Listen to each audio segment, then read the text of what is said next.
Long before the pyramids pierced the sky, in the cradle of civilization, the story of ancient Egypt began along the serpentine embrace of the Nile River, approximately 10,000 BCE. Imagine a time when the Sahara was not the vast, shimmering expanse of sand we know today, but a verdant grassland teeming with life. Seasonal rains, far more abundant than in later eras, nurtured a landscape rich in flora and fauna.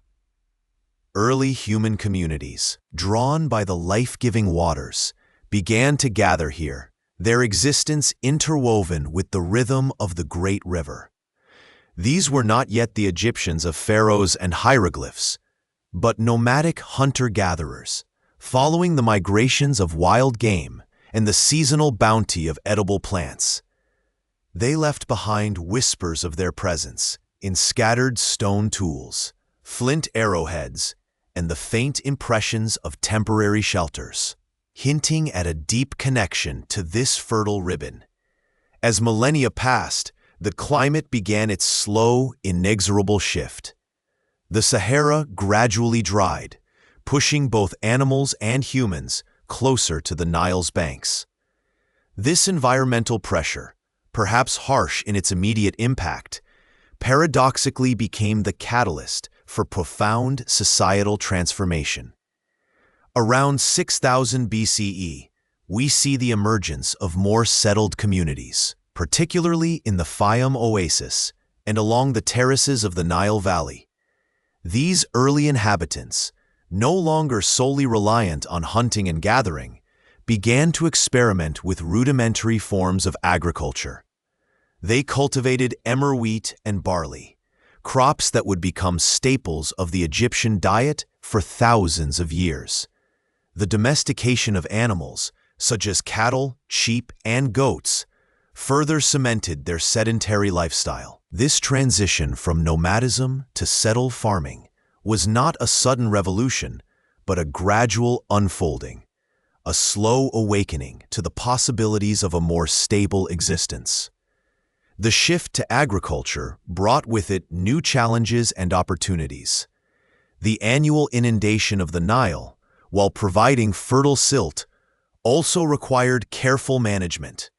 Communities learned to predict the river's rise and fall, developing simple irrigation techniques to channel water to their fields. This collective effort, the shared labor of taming the flood, fostered a sense of communal identity and cooperation.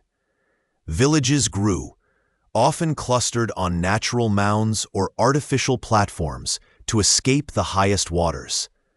Pottery, initially simple and utilitarian, became more refined, adorned with geometric patterns or stylized depictions of animals. Evidence from sites like Merimda Beni Salama, dating to around 4800 BCE, reveals organized settlements with distinct living areas, storage pits, and even cemeteries, suggesting an emerging social structure. As these early agricultural societies flourished, regional distinctions began to emerge. In the north, along the delta, and in the south, stretching upstream towards the First Cataract, different cultural traditions took root. The Badarian culture, appearing around 4400 BCE in Upper Egypt, is renowned for its exquisite, fin-walled pottery, often with a distinctive black top, and for its use of copper, signaling an early foray into metallurgy. Their graves, though simple, sometimes contained grave goods, hinting at a belief in an afterlife, or at least a reverence for the deceased. Further north, the Amratian Naqada I and Gurzian Naqada II cultures continued to develop, building upon the Badarian foundations. The Gurzian period, in particular, saw significant advancements. Settlements grew larger, some evolving into proto-cities like Naqada and Hierakonpolis. Trade networks expanded, reaching as far as Mesopotamia for lapis lazuli and the Levant for timber.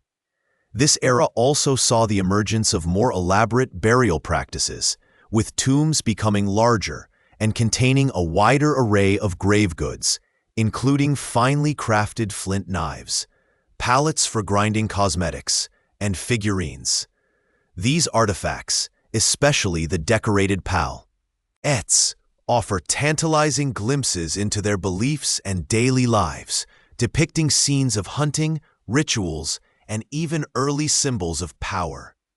One of the enduring mysteries of this period concerns the precise nature of the relationship between these burgeoning regional powers. Historians still debate whether the unification of Egypt was primarily a result of conquest, a gradual process of cultural assimilation, or a combination of both. Archaeological evidence suggests increasing conflict during the late Gurzean period, with fortified settlements and depictions of warfare on ceremonial pallets. The scorpion macehead and the Narmer pallet, both dating to the very end of the pre-dynastic period, around 3100 BCE, are crucial artifacts in this discussion. The Narmer pallet, in particular, is often interpreted as commemorating the final unification of Upper and Lower Egypt under a single ruler, King Narmer, though some scholars argue it represents a more symbolic or ongoing process rather than a single event.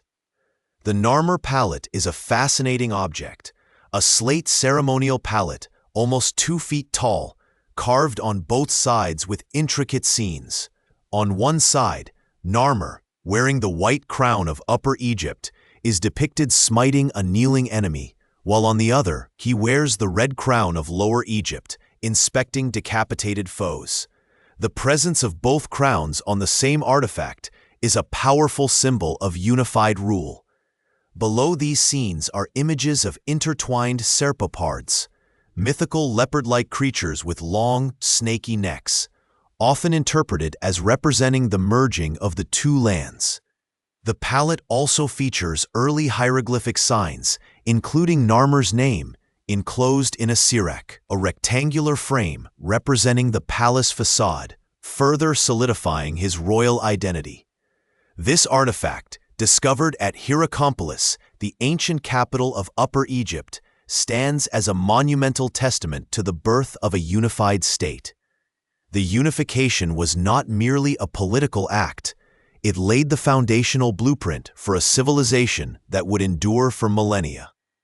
The concept of a single divine king, the pharaoh, who embodied the land and its people, emerged from this process. This pharaoh was seen as the intermediary between the gods and humanity, responsible for maintaining Ma'at, the cosmic order and justice. The administrative apparatus required to govern such a vast territory also began to take shape. A centralized bureaucracy, overseen by the pharaoh's vizier and an army of scribes, managed everything from tax collection to irrigation projects.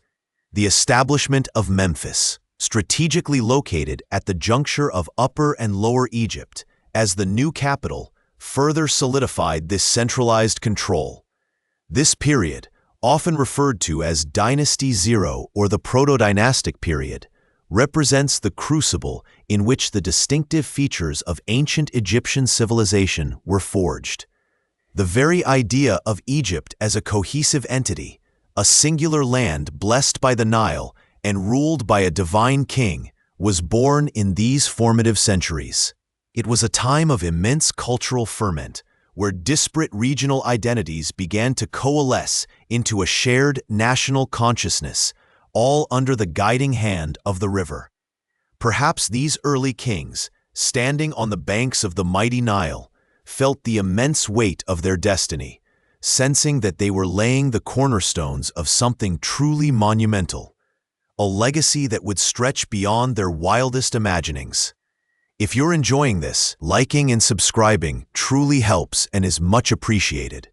The sands of time, ever shifting, now settle upon an age of unparalleled ambition and monumental creation, an era that would forever etch the image of Egypt into the collective memory of humanity, the Old Kingdom.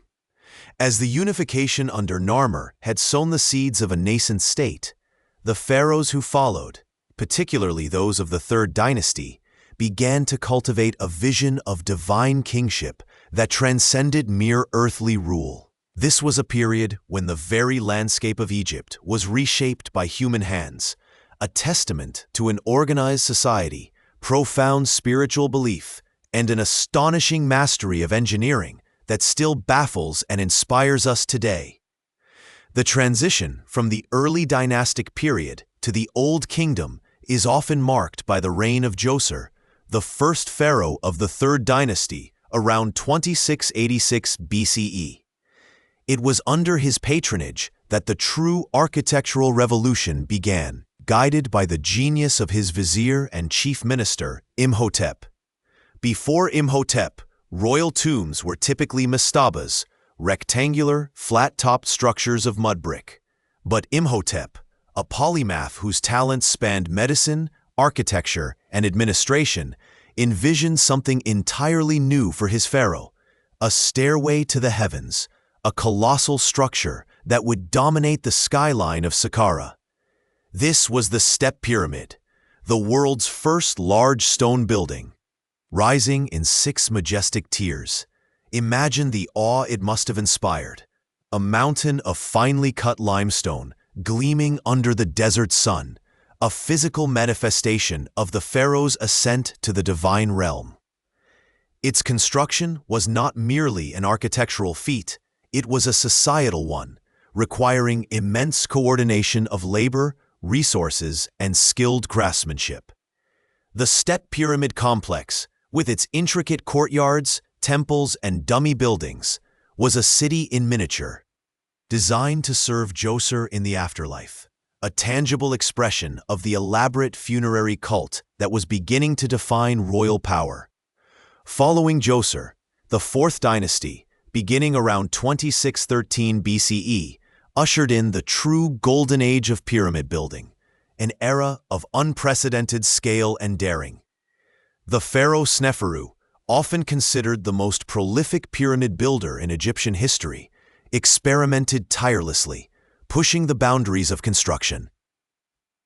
He is credited with at least 3 major pyramids: the Maidum Pyramid, which began as a step pyramid and was later converted into a true pyramid, though it partially collapsed in antiquity; the Bent Pyramid at Dashur, so named because its angle changes midway up due to structural concerns during construction; and finally, the Red Pyramid, also at Dashur, which is considered the first true smooth-sided pyramid. Its reddish limestone blocks glow warmly at sunrise and sunset, a silent sentinel of Sneferu's ambition and the growing sophistication of Egyptian engineering. These early attempts, with their trials and errors, reveal a process of learning and adaptation, a persistent pursuit of perfection that would culminate in the most iconic structures ever built. But it was Sneferu's son, Khufu, who would commission the grandest of them all, the Great Pyramid of Giza, a wonder of the ancient world that remains a marvel to this day. Built around 2580 BCE, this colossal monument stood for millennia as the tallest man-made structure on Earth, a testament to the organizational prowess and spiritual conviction of the Old Kingdom Egyptians. Imagine the scene: hundreds of thousands of meticulously cut limestone blocks, some weighing many tons, transported from distant quarries, then precisely maneuvered and placed with an astonishing degree of accuracy. The sheer scale of the undertaking is almost unfathomable. How exactly these massive blocks were lifted and positioned remains a subject of scholarly debate. While some theories propose long ramps spiraling around the pyramid, others suggest internal ramps or even a combination of methods. What is clear is that it required an immense, coordinated workforce, not of slaves, as is often popularly depicted, but of skilled craftsmen, engineers, and laborers, likely organized into disciplined teams, working seasonally during the Nile's inundation when agricultural work was impossible.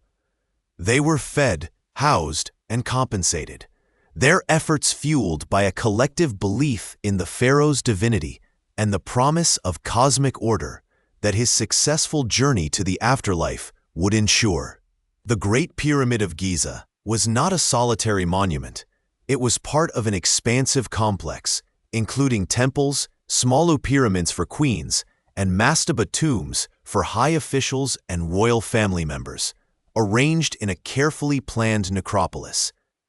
Adjacent to Khufu's pyramid rose those of his son, Khafre, and grandson, Menkaure, completing the iconic trio that dominates the Giza Plateau. Khafre's pyramid, though slightly smaller than Khufu's, appears taller due to its elevated position and the steeper angle of its sides, and guarding Khafre's Valley Temple, perpetually gazing eastward, sits the Great Sphinx, a colossal limestone statue with the body of a lion and the head of a pharaoh, believed to represent Khafre himself. Its enigmatic gaze has captivated observers for millennia, embodying the timeless mystery of ancient Egypt. The creation of these pyramids was more than just construction. It was a profound act of state-building, solidifying the pharaoh's absolute authority and demonstrating the immense power and wealth of the centralized government. The Old Kingdom was characterized by a highly centralized administration, with the pharaoh at its apex, considered a living god, the embodiment of Horus, and the son of Re, the sun god. This divine status was the bedrock of his authority, legitimizing his rule and ensuring the cooperation of his subjects. Beneath the pharaoh was a complex bureaucracy, headed by the vizier, who was responsible for overseeing all aspects of the state, from justice and treasury to public works and military affairs. High officials, priests, and provincial governors, nomarchs, formed a hierarchical structure that extended the pharaoh's reach throughout the two lands. This system ensured the efficient collection of taxes, the mobilization of labor for monumental projects, and the maintenance of internal order. The establishment of this sophisticated administrative apparatus was crucial for the stability and prosperity that allowed for such grand undertakings. Life in the Old Kingdom, particularly for the elite, revolved around the concept of Ma'at, the cosmic principle of truth, justice, and order. Maintaining Ma'at was the pharaoh's primary duty, ensuring the annual inundation of the Nile, bountiful harvests, and the continued favor of the gods. For the common people, life was tied to the rhythms of the Nile, agricultural cycles, and the demands of the state. While most were farmers, there were also skilled artisans, scribes, priests, and soldiers. Their homes were typically modest mud brick structures, clustered in villages along the fertile banks of the river. Daily life involved working in the fields, preparing food, raising families, and participating in religious festivals.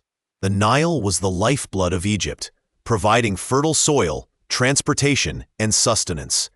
Its predictable annual flood, though sometimes devastating, was essential for agricultural prosperity. The religious beliefs of the Old Kingdom were deeply intertwined with the pharaoh's role and the afterlife.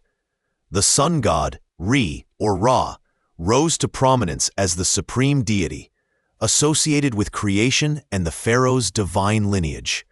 Osiris, god of the underworld and resurrection, also began to gain importance, particularly in funerary rituals. The elaborate burial practices, including mummification, were designed to preserve the body for the soul's journey to the afterlife, ensuring the deceased could continue to exist in a perfect, eternal form. Tombs were not just resting places.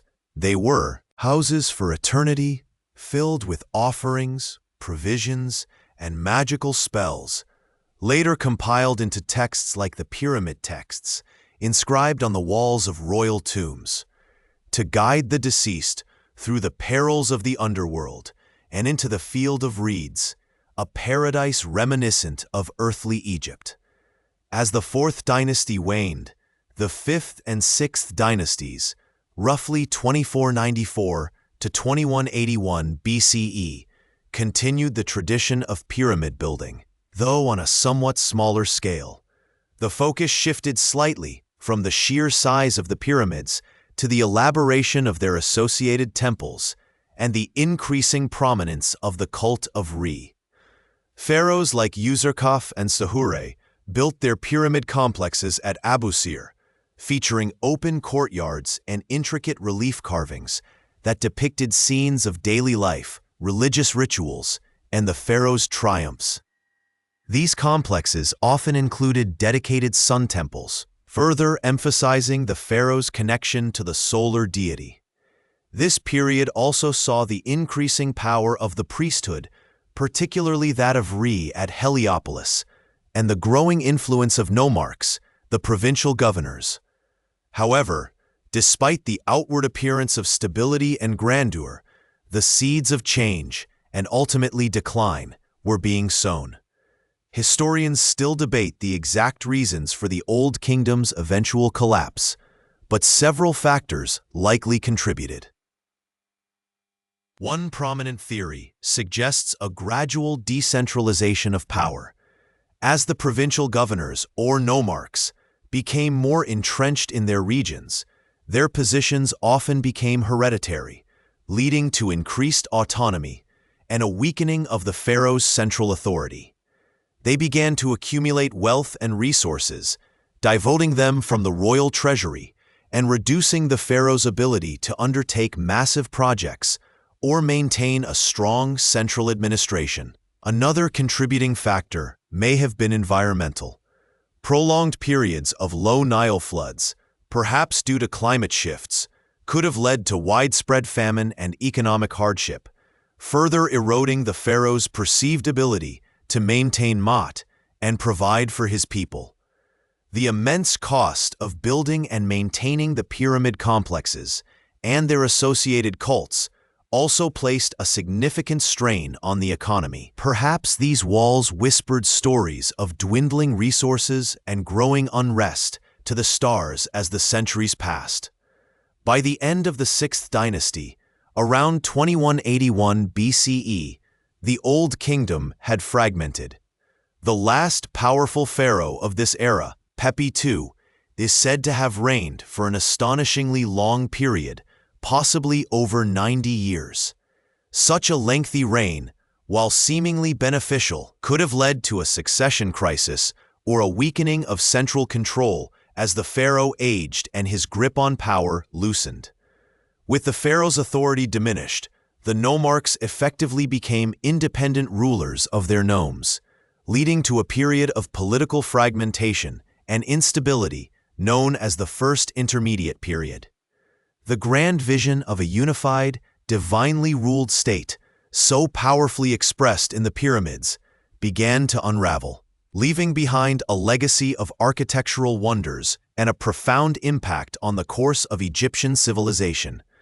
The Old Kingdom, though it ended in disunity, had laid the foundational elements of Egyptian culture, religion, and statecraft, elements that would endure and be reshaped in the millennia to come. The pyramids, those silent, majestic mountains of stone, stood as enduring monuments not just to individual pharaohs, but to an entire civilization's audacious vision and its profound belief in eternity.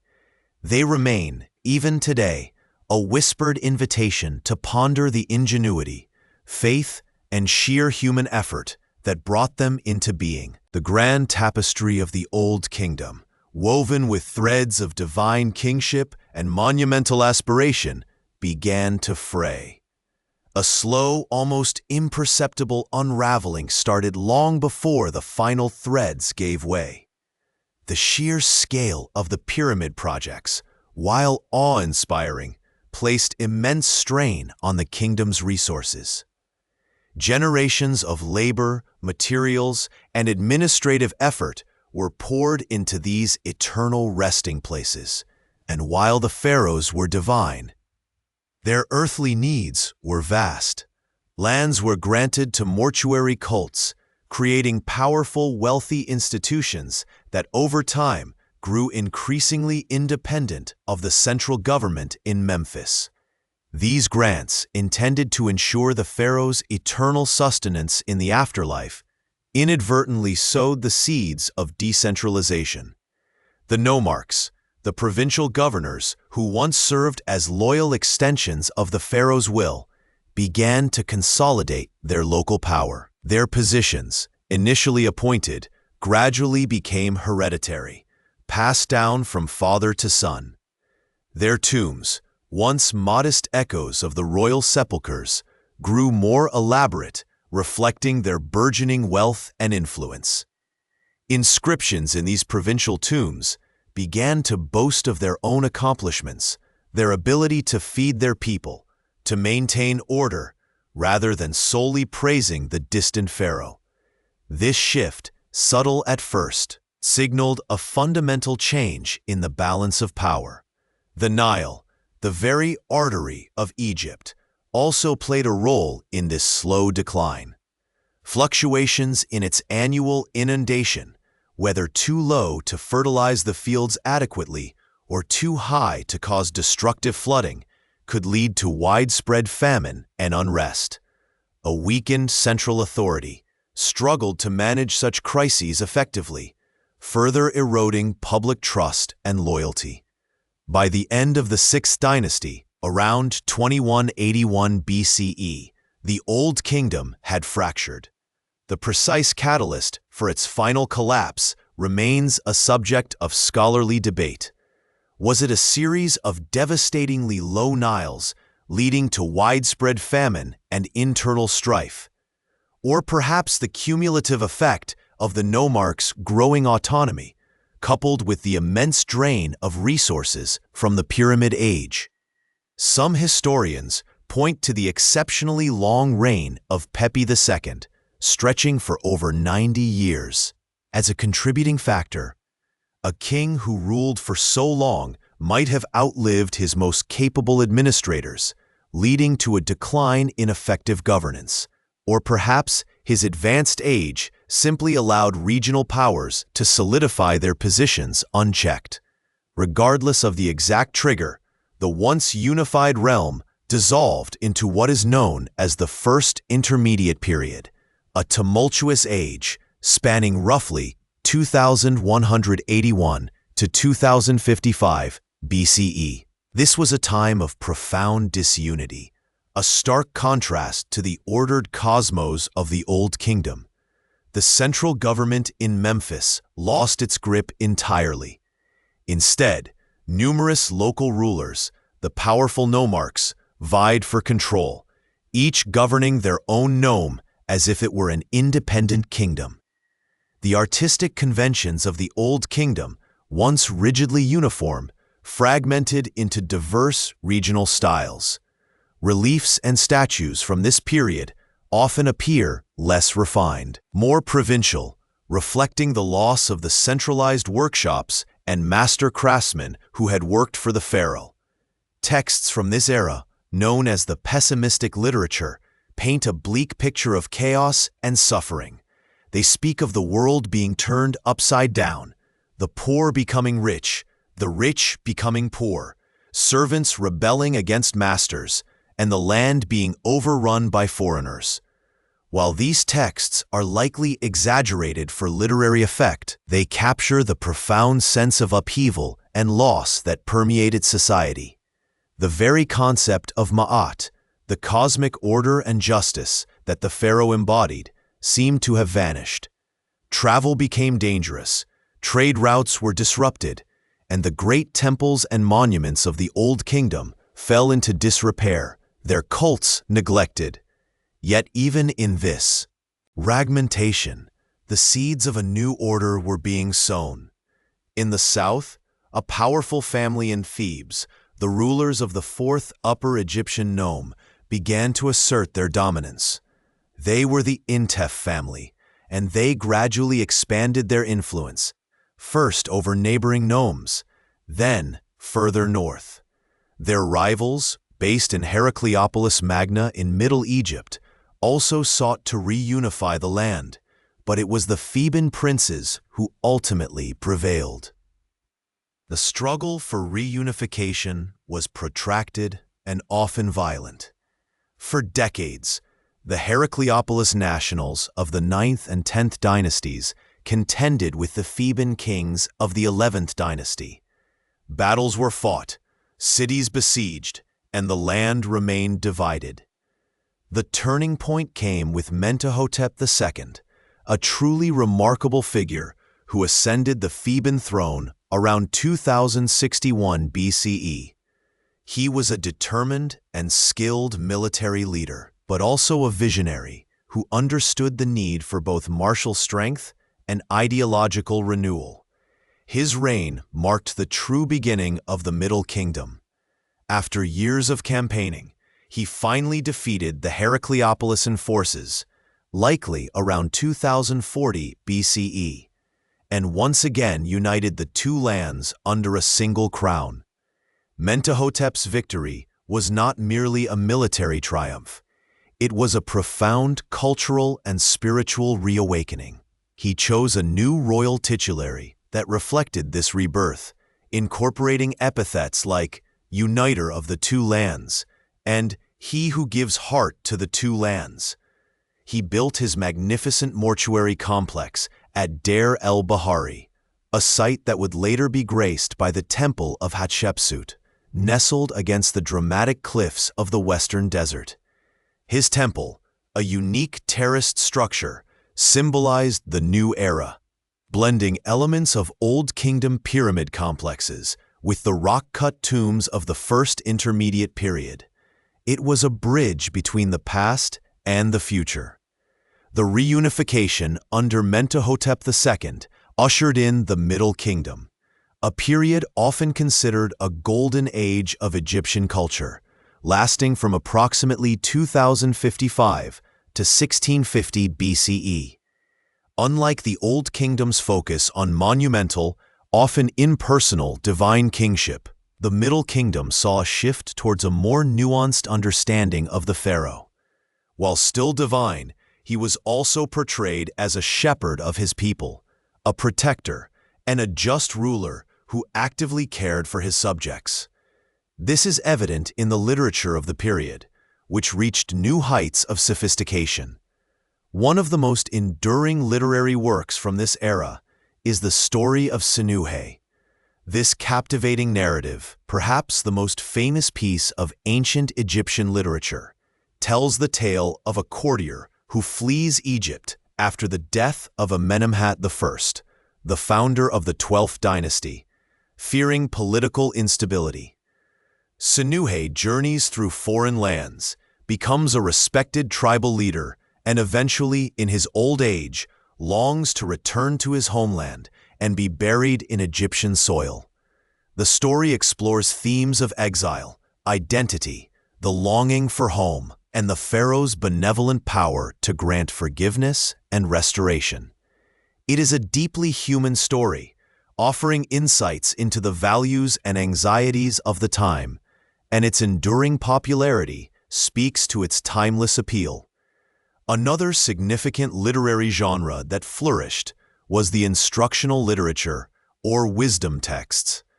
These texts, often attributed to kings or viziers, offered moral and practical advice on how to live a virtuous and successful life. The Instruction of Amenemhat is a particularly poignant example where the assassinated king Amenemhat I speaks from the afterlife, warning his son Senusret about the dangers of betrayal and the burdens of kingship. These texts reveal a society grappling with the lessons of the First Intermediate Period, emphasizing stability, loyalty, and ethical conduct. In art, the Middle Kingdom saw a return to the refined craftsmanship of the Old Kingdom, but with a new expressiveness. Royal portraiture, in particular, became more realistic and introspective. Pharaohs like Senusret III are depicted with furrowed brows, heavy-lidded eyes, and a sense of weariness, reflecting the burdens of leadership rather than just idealized perfection. These portraits convey a sense of wisdom, experience, and even a touch of melancholy, a stark contrast to the serene, often impassive faces of Old Kingdom pharaohs. This artistic shift suggests a more complex understanding of the pharaoh's role, acknowledging the challenges and responsibilities that came with divine rule. The Middle Kingdom was also a period of significant expansion and consolidation of Egyptian power, particularly under the pharaohs of the 12th dynasty, a line of strong and capable rulers who continued the work of Mentuhotep II. Amenemhat I, the dynasty's founder, moved the capital from Thebes to a new city called Ichtawi, located near the Fayum oasis. This strategic move placed the administrative center closer to the fertile lands of the Delta and the routes to the Near East, facilitating better control over the entire country and its foreign relations. Under Senusret I, Amenemhat II, Senusret II, and particularly Senusret III and Amenemhat III, Egypt engaged in extensive mining expeditions in the Sinai for turquoise and copper, and established a strong presence in Nubia to the south. Fortresses were built along the Nile in Lower Nubia, most notably at Buhen and Semna, to control trade routes and protect Egypt's southern frontier. These fortresses were not merely defensive structures, they were bustling centers of trade and administration, ensuring a steady supply of gold, ivory, and other valuable resources from the south. Senusret III, in particular, was a formidable military leader who led campaigns deep into Nubia and perhaps even into the Levant, securing Egypt's borders and expanding its economic reach. His reign marked the zenith of Middle Kingdom power and prosperity.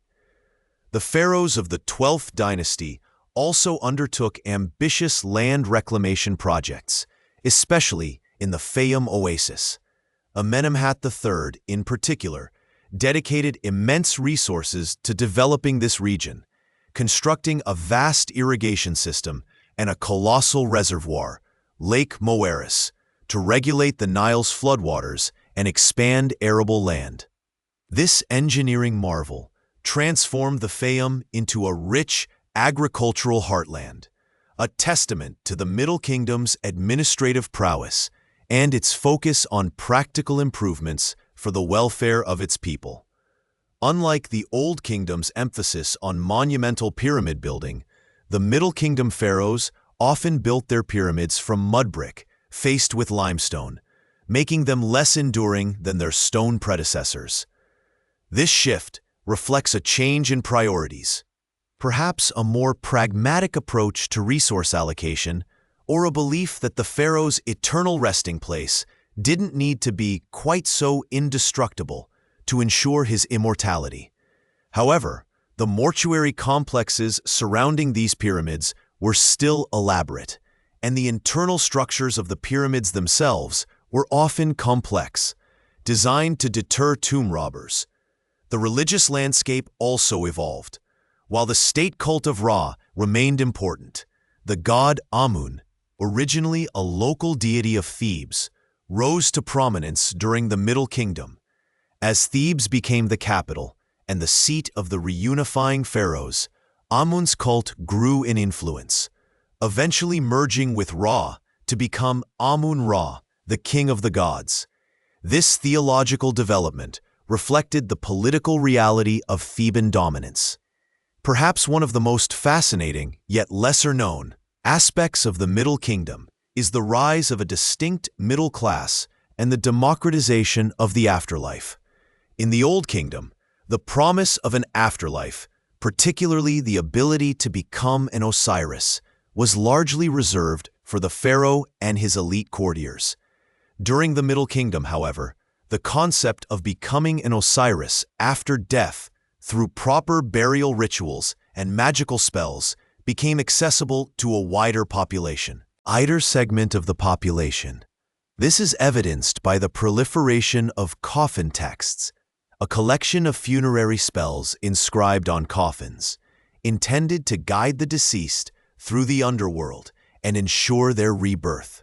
These texts, a precursor to the later Book of the Dead, were available to anyone who could afford a decorated coffin, reflecting a broader belief in individual salvation and a more egalitarian view of the afterlife. This democratization of the afterlife, a profound shift from the exclusive access of the Old Kingdom, suggests a society that had learned from the chaos of the first intermediate period, finding comfort and order in personal spiritual journeys.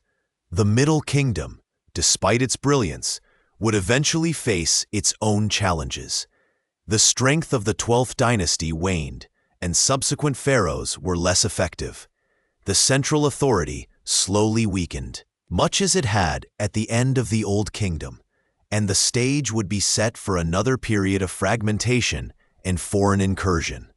But for now, the Middle Kingdom stood as a testament to resilience, a cultural renaissance born from the ashes of chaos, proving that even after the deepest falls, Egypt could rise again, renewed and redefined.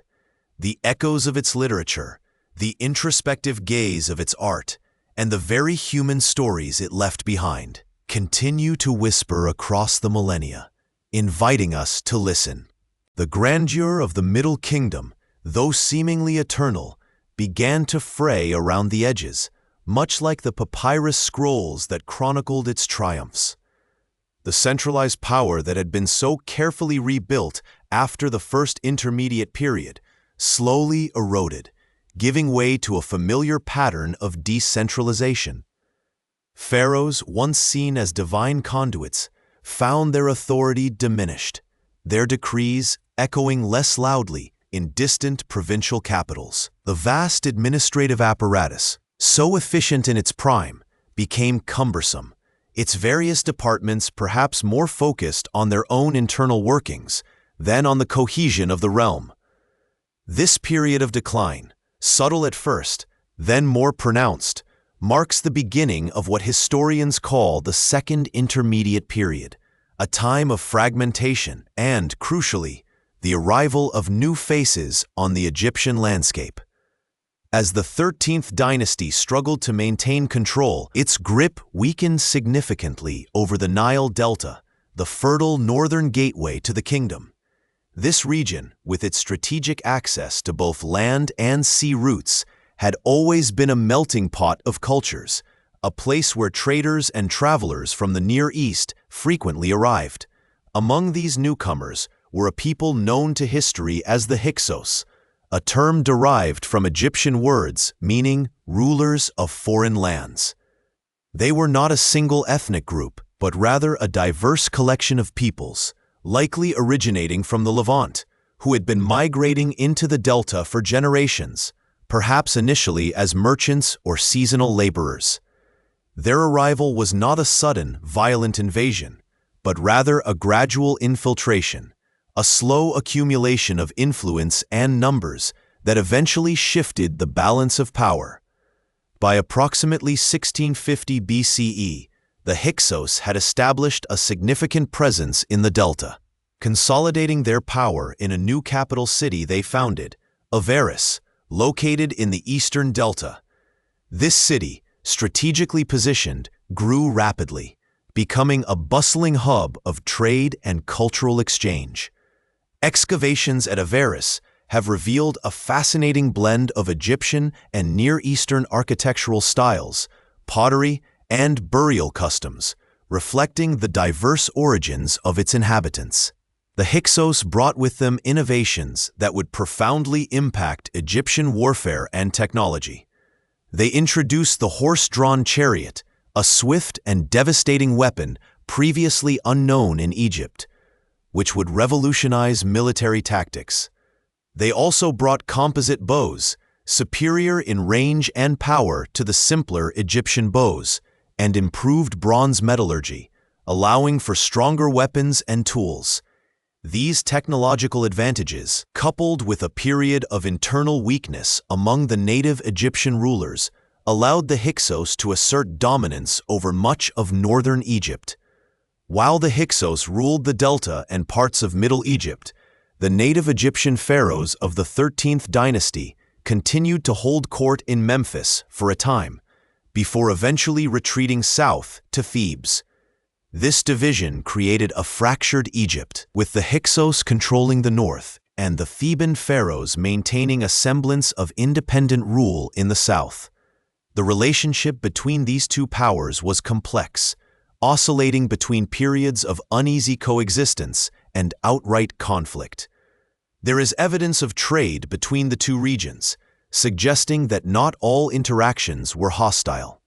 The Theban rulers, though diminished in power, continued to mint their own coinage and maintain their own religious practices, stubbornly preserving the traditions of their ancestors. The Hyksos rule, though foreign, was not entirely destructive. They adopted many aspects of Egyptian culture, including the pharaonic title, hieroglyphic writing, and even some religious practices. They revered Egyptian deities, particularly Seth, whom they associated with their own storm god Baal. This cultural assimilation, however, did not erase their distinct identity. They maintained their own customs and technologies, creating a fascinating hybrid culture in the Delta. For instance, the use of the vertical loom, common in the Near East, became more widespread in Egypt during this period, influencing textile production. Historians still debate the true nature of Hyksos rule. Were they oppressive foreign conquerors, as later Egyptian propaganda often depicted them, or were they more pragmatic rulers who integrated into Egyptian society while maintaining their distinct identity? The archaeological evidence suggests a more nuanced picture, indicating a period of cultural exchange and adaptation rather than outright suppression. Life for the average Egyptian during Hyksos rule likely varied depending on their location. In the Delta, under direct Hyksos administration, there might have been a greater exposure to foreign customs and technologies. In the South, under the Theban pharaohs, life would have continued more in line with traditional Egyptian ways, albeit with the constant awareness of a foreign power to the north. The presence of the Hyksos, however, undoubtedly fostered a sense of national identity among the native Egyptians, particularly among the Theban ruling class. It was during this period that the seeds of a powerful resurgence were sown, fueled by a desire to expel the foreign rulers and restore Egyptian sovereignty. The 17th dynasty, ruling from Thebes, slowly began to build its strength, cultivating a spirit of resistance. They were not merely passive observers of Hyksos dominance. They began to adopt and adapt the very military technologies that had given the Hyksos their advantage. The horse and chariot, once alien, became integral to the Theban army. They trained their soldiers in new tactics, preparing for the inevitable confrontation. This period saw the rise of several notable Theban rulers, each contributing to the growing momentum for liberation. One such figure was Seqenenre-Tao II, a Theban king whose mummy bears testament to a violent end, suggesting he may have died in battle against the Hyksos. The wounds on his skull indicate he was struck by multiple weapons, including what appears to be a Hyksos axe, perhaps in a valiant, yet ultimately fatal, confrontation. His sacrifice, however, was not in vain. His successor, Kamose, continued the fight with renewed vigor. Kamose launched a series of campaigns northward, pushing against Hyksos strongholds and aiming to reclaim Egyptian territory. His stele, discovered in Thebes, proudly record his military exploits, detailing his victories and his determination to drive out the Asiatics. He captured Hyksos ships laden with goods, raided their outposts, and even besieged Avaris, though he did not fully conquer it. Kamose's reign, though short, was crucial in turning the tide. He effectively confined the Hyksos to their capital and surrounding areas, significantly weakening their control over the rest of the Delta. His efforts set the stage for the final, decisive confrontation. The ultimate expulsion of the Hyksos, however, fell to Kamos's younger brother, Ahmose I. Ahmose, ascending to the throne after Kamos's death, inherited a kingdom poised for liberation. He completed the work begun by his predecessors, launching a full-scale military campaign against Avaris. The siege of Avaris was a protracted and arduous affair, lasting for several years. Ahmose's forces, now proficient in chariot warfare and equipped with superior weaponry, systematically dismantled the Hyksos defenses. The exact details of the final assault are somewhat obscure, but it is clear that Ahmose ultimately triumphed, driving the Hyksos out of Egypt and pursuing them into southern Palestine, where he besieged their last stronghold at Sharahan for 3 years. This decisive victory, achieved around 1550 BCE, marked the end of Hyksos rule and the dawn of a new and glorious era for Egypt. The expulsion of the Hyksos was more than just a militia. Victory. It was a psychological and cultural turning point. It instills in the Egyptians a renewed sense of national pride and a determination to never again allow foreign powers to dominate their land. This experience profoundly shaped Egyptian foreign policy for centuries to come, leading to a more aggressive and expansionist approach in the subsequent era. The Hyksos, though initially seen as invaders, had inadvertently provided Egypt with a powerful impetus for change, forcing them to adapt, innovate, and ultimately emerge stronger. Perhaps these struggles, these periods of fragmentation and foreign rule, were necessary crucible experiences, forging a more resilient and unified Egyptian identity, preparing the land for an unparalleled age of empire and monumental construction. The memory of foreign occupation would linger, a subtle undercurrent in the grand narratives of the pharaohs who would follow, reminding them of the fragility of power and the enduring spirit of the Nile. The desert winds, which had for so long whispered tales of fragmented rule and foreign dominion, now shifted, carrying the scent of renewed purpose across the Nile. From the south, from the ancient city of Thebes, a new dawn broke, heralded by the banners of powerful pharaohs who would forge the new kingdom.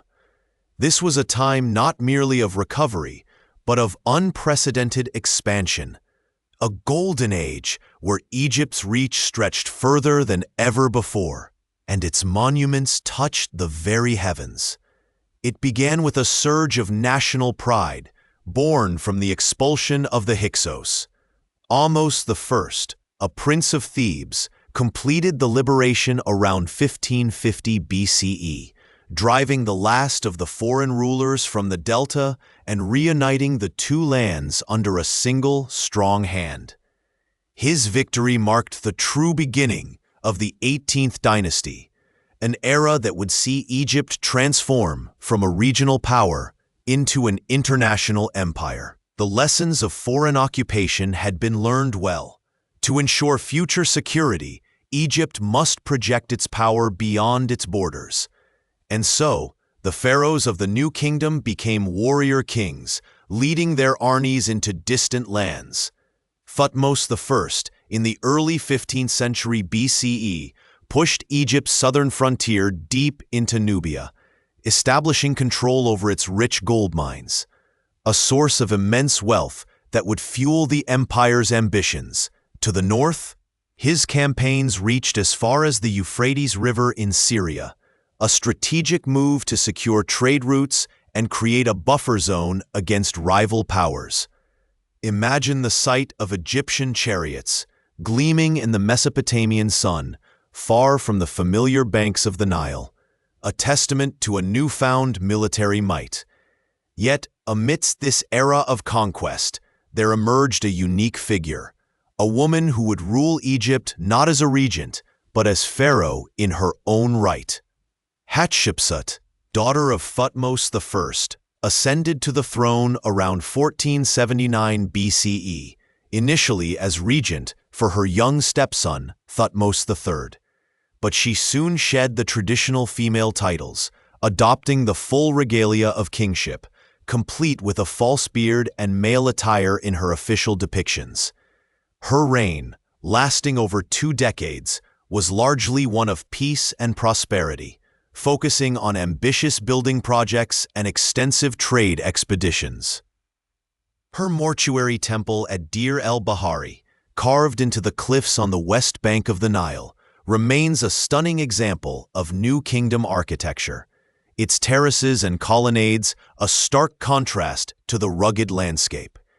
It was from this temple that ships sailed to the distant land of Punt, returning laden with exotic goods, frankincense, myrrh, gold, ebony, and even live trees, which were replanted in temple gardens, a marvel in the desert climate. Historians still debate the precise location of Punt, with theories ranging from the Horn of Africa to the Arabian Peninsula, a mystery that adds to the allure of Hatshepsut's remarkable voyage. After Hatshepsut's reign, Thutmose III, often called the Napoleon of Egypt, took the throne and embarked on a series of military campaigns that solidified Egypt's imperial dominance. He led at least 17 campaigns into the Near East, conquering vast territories and establishing Egyptian hegemony over the Levant. The Battle of Megiddo, fought around 1457 BCE, was a pivotal victory, securing control over key trade routes and demonstrating the effectiveness of Egyptian military strategy. The wealth pouring into Egypt from tribute and trade was staggering, transforming Thebes into a city of unparalleled splendor. Temples expanded, their pylons soaring. Their hypostyle halls, a forest of carved and painted columns, each telling a story of divine favor and pharaonic power. The wealth of the New Kingdom also manifested in the grandeur of its tombs. The Valley of the Kings, a secluded wadi on the west bank of Thebes, became the chosen burial ground for the pharaohs, a stark departure from the pyramids of earlier eras. Here, deep beneath the desert floor, elaborate rock-sea, tombs were excavated, their walls adorned with intricate scenes from the Book of the Dead and other religious texts, guiding the deceased king through the perilous journey to the afterlife. Each chamber was designed to protect the royal mummy and its treasures, intended to last for eternity. One of the most intriguing periods within the New Kingdom was the Amarna period, a brief but revolutionary interlude under Akhenaten. Around 1353 BCE, this pharaoh, originally named Amenhotep IV, enacted radical religious reforms, abandoning the traditional pantheon of gods in favor of the sole worship of the Aten, the disk of the sun. He moved the capital from Thebes to a newly constructed city, Akhenaten, modern Amarna, dedicated entirely to the Aten. This shift was not merely religious, it had profound artistic implications. The art of Amarna broke from centuries of rigid conventions, depicting figures with elongated limbs, exaggerated features, and a surprising degree of naturalism and intimacy, even showing the royal family in tender domestic scenes. Was this a genuine spiritual revelation, or a calculated political move to diminish the power of the Amun priesthood in Thebes? Scholars continue to ponder Akhenaten's true motivations, a question that remains central to understanding this enigmatic pharaoh. Akhenaten's reign was followed by a tumultuous period, culminating in the rule of his young successor, Tutankhamun. Tutankhamun, who ascended the throne around 1332 BCE, reversed his father's religious reforms, restoring the worship of Amun and the traditional gods, and moving the capital back to Thebes. His reign was short, ending mysteriously at a young age. For centuries, his tomb remained hidden, untouched by grave robbers, until its discovery by Howard Carter in 1922. The breathtaking treasures found within, From his golden burial mask to the countless artifacts intended for his journey to the afterlife, offered the world an unparalleled glimpse into the wealth and artistry of the New Kingdom, sparking a global fascination with ancient Egypt that endures to this day. The 19th dynasty continued the legacy of military strength and monumental building. Seti I, in the early 13th century BCE, was a formidable warrior and builder, whose temple at Abydos is renowned for its exquisitely carved reliefs, preserving the names of his royal predecessors. His son, Ramesses II, known as Ramesses the Great, ruled for an astonishing 66 years, from approximately 1279 to 1213 BCE. His reign is often considered the apex of New Kingdom power and prosperity. Ramesses II was a prolific builder, commissioning more temples, monuments, and statues than almost any other pharaoh. The Ramesseum, his mortuary temple in Thebes, and the rock-cut temples at Abu Simbel, with their colossal statues gazing out over the Nile, are enduring testaments to his grandeur. Ramesses II was also a formidable military leader. He famously led Egyptian forces against the Hittite Empire at the Battle of Kadesh around 1274 BCE, one of the largest chariot battles in history. While both sides claimed victory, the conflict ultimately led to the world's first recorded peace treaty, signed between Ramesses II and the Hittite king Hattusili III, a landmark agreement that stabilized the region for decades. This treaty, inscribed on silver tablets and replicated on temple walls, speaks to a burgeoning diplomatic world where great powers negotiated rather than simply conquered. The later New Kingdom, particularly the 20th dynasty, faced increasing challenges. The Sea Peoples, a confederation of maritime raiders whose origins are still debated, posed a significant threat to the empires of the Late Bronze Age. Ramesses III, ruling around 1186 to 1155 BCE, successfully repelled their invasions, saving Egypt from the widespread collapse that befell many other civilizations in the Near East. His mortuary temple at Medinet Habu depicts vivid scenes of these battles, ensuring the ferocity of the conflict. However, the prolonged warfare and internal strife, including economic difficulties and a famous strike by tomb builders at Deir el-Medina, began to erode the central authority. By the end of the New Kingdom, around 1070 BCE, Egypt, though still powerful, was no longer the dominant international force it had once been. The vast empire began to contract, and the centralized power of the pharaoh waned, giving way to a period of fragmented rule. Yet the legacy of the New Kingdom remained immense. It was an era that forged an empire, built monuments that defied time, and produced art and literature of unparalleled beauty. The very stones of Karnak and Luxor, the silent guardians of the Valley of the Kings, whisper stories of pharaohs who dared to dream of eternity, and whose ambitions shaped a civilization that would forever captivate the human imagination. These were the centuries when Egypt truly shone, a beacon of power, wealth, and spiritual depth, its influence rippling across the ancient world. As the sands of time continued their relentless drift, a new dawn broke over Egypt, heralded by a pharaoh whose vision would shatter centuries of tradition. Amenhotep IV, ascending to the throne around 1353 BCE, inherited a realm of immense wealth and power. But his gaze was fixed not on earthly conquests, but on the heavens, and specifically on a single blazing orb, the Aten, the disk of the sun. From the very outset of his reign, signs emerged that this king was unlike any before him.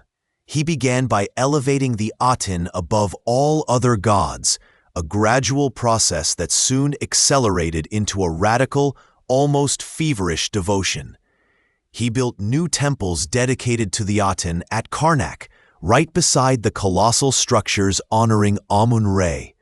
But these new edifices were open to the sky, allowing the sun's rays to flood their Koran. This was a profound departure from the enclosed, mysterious sanctuaries of the older gods. Then came the truly revolutionary act. In his 5th regnal year, Amenhotep IV changed his name to Akhenaten, meaning effective for the Aten, or living spirit of the Aten. This wasn't merely a symbolic gesture. It was a declaration of war on the established religious order. He proclaimed the Aten to be not just the supreme god, but the only god, the sole creator and sustainer of life. This was a radical shift from the polytheistic beliefs that had underpinned Egyptian society for millennia. The vast pantheon of gods, Osiris, Isis, Horus, Thoth, and most significantly Amun-Re, the king of the gods, were systematically suppressed. Their temples were closed, their priests dispersed, and their images defaced. The wealth and power of the Amun priesthood, which had grown immense over generations, were dismantled overnight. This was not a gentle persuasion. It was a forceful imposition, a top-down revolution orchestrated by the pharaoh himself. Akhenaten's devotion to the Aten was absolute, and it demanded a new spiritual center. He abandoned Thebes, the ancient capital and stronghold of Amun, and ordered the construction of an entirely new city in the desert, a virgin site untainted by the worship of other deities. This city, Akhenaten, horizon of the Aten, known today as Amarna, was built with astonishing speed. Its layout was unique, designed to honor the sun disk, with open courtyards and altars exposed to the sky. Royal palaces, administrative buildings, and residences for the court and workers sprang up from the sand, all oriented towards the rising sun. Akhenaten, his great royal wife Nefertiti, and their 6 daughters were depicted in a strikingly new artistic style, characterized by elongated heads, slender limbs, and prominent bellies, a departure from the idealized, rigid forms of traditional Egyptian art. These images often showed the royal family in intimate, almost casual poses, bathed in the life-giving rays of the Aten, each ray ending in a hand offering the Ankh, the symbol of life, to the royal noses. Life in Akhenaten revolved around the Aten. The great hymn to the Aten, attributed to Akhenaten himself, expresses a profound, almost poetic reverence for the sun disk as the sole source of creation and sustenance. It speaks of the Aten bringing forth all life, from the smallest insect to the largest animal, and orchestrating the cycles of day and night. Yet, this intense focus on the Aten came at a cost. The traditional festivals and rituals that had bound Egyptian society together for centuries were abolished. The cults of Osiris and the afterlife, so central to the common people's beliefs, were neglected. This religious revolution, while deeply personal for Akhenaten, created immense disruption and resentment among the populace, especially the powerful priests and artisans who had dedicated their lives to the old gods. Historians still debate the true nature of Akhenaten's monotheism. Was it a genuine spiritual revelation, a philosophical leap anticipating later Abrahamic faiths, or a shrewd political move to curb the power of the Amun priesthood? The truth likely lies in a complex interplay of both, but its impact on Egyptian society was undeniably seismic. Beyond the religious sphere, Akhenaten's reign saw a shift in foreign policy. While Egypt remained a dominant power, the Amarna letters, a collection of diplomatic correspondence discovered at Akhenaten, reveal a period of declining Egyptian influence in the Near East. Vassal states pleaded for aid against encroaching Hittites and other rivals, often with little response from Akhenaten's court. Some scholars argue that Akhenaten's singular focus on religious reform led him to neglect imperial affairs, while others suggest that the letters exaggerate the extent of the decline, and that Egypt's core interests remain secure. Regardless, the perception among some of Egypt's allies was one of reduced engagement. Akhenaten ruled for about 17 years, and by the end of his reign, his radical reforms had created deep fissures within Egyptian society. The traditional religious establishment, though suppressed, surely harbored resentment and awaited an opportunity to restore the old order. The precise circumstances of his death remain shrouded in mystery, as does the succession immediately following him. There was a brief, enigmatic reign by a pharaoh named Smenkhare, whose identity and relationship to Akhenaten are still debated. Some scholars suggest Smenkhare might have been a co-regent or even Nefertiti herself, ruling under a male name. But it was a young boy, Tutankhamun, who would eventually inherit the troubled throne. Born to Akhenaten, though his mother's identity is still debated, recent DNA evidence points to a sister of Akhenaten, perhaps the enigmatic younger lady mummy. Tutankhamun was still a child, perhaps around 9 years old, when he became pharaoh. His reign, though short, would become one of the most iconic in Egyptian history, not for its grand achievements, but for its dramatic reversal of his father's revolution, and much later, for the astonishing discovery of his intact tomb. Under the guidance of powerful advisors, chief among them the Vizier I and the General Horemheb, Tutankhamun swiftly began the process of restoring the old ways. One of his first and most significant acts was to change his name from Tutankhaten, living image of the Aten, to Tutankhamun, living image of Amun. This was a clear and unequivocal statement. The Atenist experiment was over. Amun-Re was reinstated as the supreme deity, and the other gods of the pantheon were welcomed back. The temples of Amun and the other traditional gods, which had fallen into disrepair or been repurposed during Akhenaten's reign, were restored and lavishly endowed once more. The Amun priesthood, whose power had been so brutally curtailed, was re-established, regaining much of its former influence. Akhenaten, the city of the Aten, was gradually abandoned, its buildings dismantled for stone, its memory systematically erased. The royal court returned to Thebes and Memphis, signaling a complete return to orthodoxy. Tutankhamun's reign, lasting only about 10 years, was largely dedicated to this restoration. Inscriptions from his time speak of the desolate state of Egypt during the Atenist period, portraying it as a time when the gods had turned their backs on the land. The young king sought to heal these wounds, to bring the land back into harmony with the divine order as it had been understood for millennia. He commissioned new monuments, not to himself, but to the gods, particularly Amun, to atone for the perceived transgressions of his father. His name, Tutankhamun, became synonymous with this restoration, a symbol of Egypt's return to its ancient roots. The young pharaoh's life ended abruptly, around the age of 19.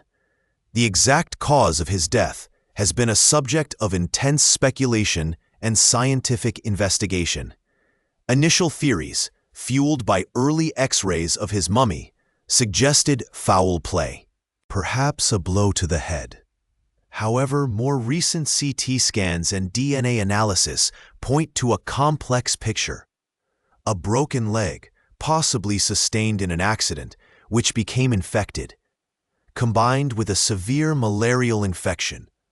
The royal family's practice of close intermarriage likely contributed to genetic vulnerabilities, making him susceptible to various ailments. Tutankhamun had no surviving children, and his death marked the end of the direct line of the 18th dynasty. With Tutankhamun's passing, the powerful vizier A, who had served as a key advisor during the young king's reign, ascended to the throne. A, an older man, ruled for only a few years, continuing the work of restoring the traditional order. He was then succeeded by Horemheb, the general who had also been instrumental in the post-Amarna restoration. Horemheb, though not of royal blood, became pharaoh, legitimizing his rule by claiming divine appointment and further solidifying the return to orthodoxy. He systematically erased the names of Akhenaten, Smenkhare, Tutankhamun, and A from monuments, effectively consigning them to oblivion and attempting to remove the entire Amarna period from historical memory. He presented himself as the true restorer of order, the one who brought Egypt back from the brink. This act of damnatio memoriae, the condemnation of memory, was so thorough that for centuries Akhenaten was referred to as the heretic king, or simply the enemy from Akhenaten. The memory of Akhenaten and his revolutionary reign was largely lost to history for thousands of years, buried beneath the sands and the deliberate efforts of his successors. It was only with the advent of modern archaeology, particularly the excavation of Akhenaten, Amarna, in the late 19th and early 20th centuries, that the story of this extraordinary pharaoh began to re-emerge. The discovery of Tutankhamun's tomb in 1922 by Howard Carter and Lord Carnarvon, untouched for over 3,000 years, brought the young king, and by extension, the entire Amarna period, into the global spotlight. The sheer wealth and artistry of the artifacts, from the iconic golden burial mask to the countless treasures interred with him, captivated the world and provided an unprecedented glimpse into the funerary practices and artistic achievements of the New Kingdom. Tutankhamun's tomb, KV62, in the Valley of the Kings, was a relatively small tomb for a pharaoh, perhaps hastily prepared due to his unexpected death. Yet its intactness made it a treasure trove of information about royal burial customs, daily life, and the art of the period. The treasures within, from chariots to jewelry, furniture to ritual objects, spoke volumes about the opulence of the pharaonic court and the sophisticated craftsmanship of ancient Egyptian artisans. The discovery also highlighted the meticulous care with which the tomb had been sealed and hidden, a testament to the efforts to protect the young king's eternal rest. The legacy of Akhenaten and Tutankhamun is a fascinating paradox. Akhenaten, the visionary revolutionary, sought to reshape the very soul of Egypt, only to see his reforms systematically dismantled. His name was erased, his city abandoned, and his religious experiment repudiated. Yet his radical ideas, particularly the concept of a single universal God, remain a subject of enduring fascination and debate. Some scholars even posit a connection, however tenuous, between Akhenaten's Atenism and the nascent monotheism of the Hebrews, though this remains a highly contested theory. Tutankhamun, on the other hand, was a king who ruled briefly and whose primary historical act was to undo the changes of his predecessor. His reign was one of restoration, a return to the familiar rhythms of tradition. Yet it is his name, not Akhenaten's, that resonates most powerfully in the modern imagination. Thanks to the sheer serendipity of his tomb's survival, he became the face of ancient Egypt, a boy king whose golden mask symbolized the enduring mystique of a civilization that had mastered the art of eternal life. The Amarna period, though a brief interlude in the long sweep of Egyptian history, serves as a powerful reminder of the cyclical nature of power, belief, and memory, and how even the most radical changes can be undone, only to be rediscovered millennia later, whispering their stories from the silent sands. The return to orthodoxy after Akhenaten's reign was not merely a political act. It was a profound cultural reaffirmation, a collective sigh of relief as Egypt settled back into the familiar embrace of its ancient gods and traditions, a comfort that would endure for centuries more. The sun, which had for so long gilded the temples and monuments of the new kingdom, now cast its longest shadows across the land, ushering in an era that would see one of Egypt's most enduring figures ascend to the throne. This was the age of Ramesses II, often known as Ramesses the Great, a pharaoh whose reign, stretching over 66 years from approximately 1279 to 1213 BCE, would become synonymous with monumental ambition and a final, brilliant flourish of Egyptian power. His was a world still reverberating with the echoes of Akhenaten's heresy and Tutankhamun's brief restoration, a world where the Hittite Empire to the north remained a formidable rival, vying for control over the rich trade routes and strategic territories of the Levant. Ramesses inherited a kingdom that, while strong, faced persistent challenges on its borders. His early years were marked by military campaigns aimed at reasserting Egyptian dominance in Canaan and Syria, territories that had often shifted allegiances. The most famous of these encounters was the Battle of Kadesh, fought in the 5th year of his reign, around 1274 BCE. This colossal engagement, meticulously documented on the walls of his temples at Karnak and Abu Simbel, pitted Ramesses' forces against the Hittite army led by King Muwatalli II. The battle itself was a complex affair involving thousands of chariots and infantry, and while Ramesses famously depicted it as a decisive Egyptian victory, modern historians often interpret it as more of a strategic stalemate, with both sides claiming success. What is undeniable, however, is that it led some 15 years later to the world's first recorded peace treaty, signed between Ramesses II and the new Hittite king Hattusili III around 1259 BCE. This treaty, preserved on a silver tablet and later copied onto temple walls, established a lasting peace and mutual defense pact, marking a pivotal moment in ancient diplomacy. Beyond the battlefield, Ramesses was a builder on an unprecedented scale. His architectural legacy is immense, perhaps unparalleled in Egyptian history. He transformed the landscape with colossal temples, statues, and cities, seemingly in every corner of his vast realm. He completed the great hypostyle hall at Karnak, a forest of towering columns that still awes visitors today. He founded a new capital city, Pi-Ramesses, in the eastern delta, a sprawling metropolis designed to be a strategic base for his northern campaigns and a testament to his power. Though little remains of Pi-Ramesses today, its texts describe it as a vibrant hub with palaces, temples, and barracks, a city built for a king who saw himself as a living god. But it is perhaps his rock-cut temples at Abu Simbel, carved directly into the sandstone cliffs of Nubia, that best embody his grand vision. These two massive temples, dedicated to Ramesses himself and his beloved great royal wife Nefertari, were not merely places of worship, but powerful statements of Egyptian might and piety on the southern frontier. Their colossal seated figures of the pharaoh, gazing out over the Nile, were intended to inspire awe and submission in any who approached.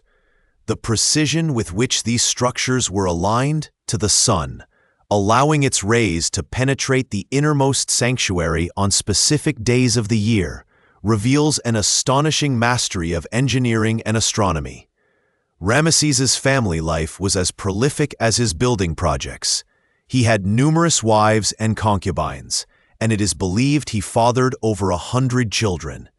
His great royal wife, Nefertari, held a position of considerable influence, as evidenced by the exquisite tomb built for her in the Valley of the Queens, adorned with some of the most vibrant and well-preserved paintings from the New Kingdom.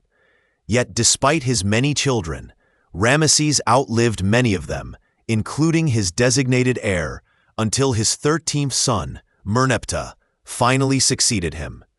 The sheer volume of his monuments and the longevity of his reign have led some historians to wonder whether the sheer ambition of Ramesses's projects might have placed an unsustainable strain on Egypt's resources, perhaps subtly contributing to the kingdom's eventual decline. While his reign was undoubtedly a golden age for monumental architecture and military prowess, the seeds of future instability may have been sown during this period of intense activity. Following Ramesses the Great's long and illustrious rule, the New Kingdom entered a period of gradual decline, marked by internal strife, economic challenges, and increasingly formidable external threats. His successor, Merneptah, faced a new and dangerous challenge from the west: the Sea Peoples. These mysterious maritime confederacies, whose origins are still debated by scholars, began to raid the coasts of the Mediterranean, disrupting trade routes and destabilizing established powers. Merneptah famously recorded a victory over a coalition of these peoples, including the Libyans and a group he called the Peoples of the Sea, on his victory stele, also known as the Israel stele, dated to around 1208 BCE. This inscription is notable for containing the earliest known extra-biblical reference to Israel, suggesting their presence in Canaan at this time. Despite Merneptah's efforts, the incursions of the Sea Peoples continued, growing more intense in the reigns of his successors. The precise identity and motivations of these groups, whether they were migrating populations, raiders, or a combination of both, remain one of the great archaeological mysteries of the Late Bronze Age. Their relentless pressure, alongside the collapse of other major powers like the Hittite Empire and the Mycenaean civilization, created a domino effect across the ancient Near East, leading to widespread disruption and a period often referred to as the Late Bronze Age collapse. The internal stability of Egypt also began to fray. The power of the high priests of Amun at Thebes grew significantly, sometimes rivaling that of the pharaoh himself. This growing influence, coupled with a succession of relatively short-lived reigns after Merneptah, led to a weakening of central authority. The treasury, perhaps depleted by the monumental building projects of Ramesses II and the costs of constant warfare, faced increasing strain. Evidence from texts suggests a rise in tomb robberies, indicating a breakdown in law and order and perhaps economic desperation among some segments of the population. The last great pharaoh of the New Kingdom was Ramesses III, who reigned from approximately 1186 to 1155 BCE. He is often seen as the final strong ruler, a last attempt to recapture the glory of Ramesses the Great. His reign was dominated by the existential threat posed by the Sea Peoples. On the walls of his mortuary temple at Medinet Habu, Ramesses III meticulously documented his epic battles against these invaders, depicting them as a formidable alliance that attacked Egypt by both land and sea. His detailed reliefs showed distinct groups, like the Peliset, often identified with the Philistines, and the Denyen, with their characteristic horned helmets and round shields. Ramesses III claimed decisive victories against them, repelling their invasions and saving Egypt from utter collapse. These victories, however, came at a great cost, further depleting Egypt's resources and likely contributing to the eventual settlement of some Sea Peoples groups in Canaan, forever altering the geopolitical landscape. Beyond the external threats, Ramesses III also faced internal challenges. A famous document, the Harem Conspiracy Papyrus, records an assassination plot against him, orchestrated by one of his secondary wives, Ta, who sought to place her son, Pentawere, on the throne. The conspiracy was ultimately uncovered, and the conspirators, including high-ranking officials and members of the royal harem, were brought to trial and executed, while Ramesses III seemingly survived. The initial plot, the papyrus suggests he may have died from his injuries shortly thereafter, a testament to the growing instability within the royal court.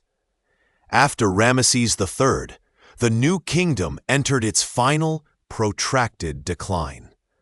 A succession of pharaohs, all bearing the name Ramesses, from Ramesses IV to Ramesses XI, ruled over a kingdom increasingly fractured and weakened.